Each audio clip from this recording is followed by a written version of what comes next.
Do you hear it? The sound of the clock ticking, reminding us that time waits for no one. Life goes by so quickly, and we can't afford to waste a single moment. It's time to live, to truly live and not just exist. I want you to feel the fear of sitting on the sidelines and doing nothing.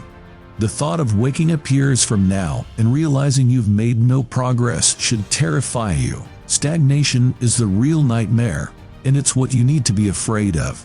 But you can change that. You can get up and go.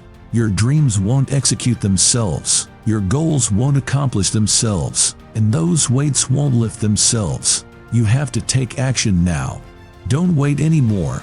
Don't think anymore.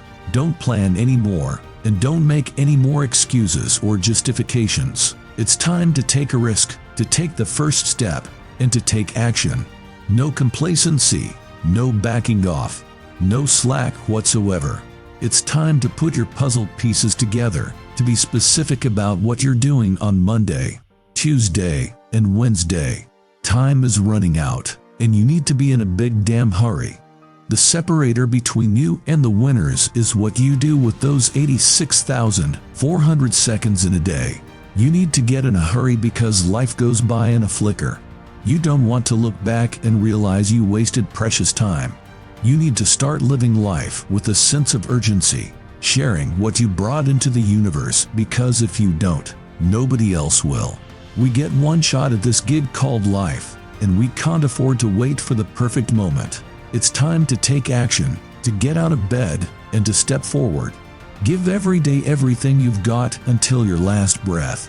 When life is over for you, I don't want you to have any regrets, any unfulfilled dreams, or any untapped potential.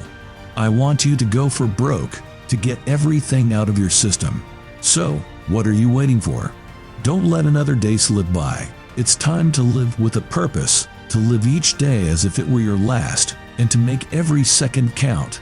You have the power to make it happen, so go forward and make it count.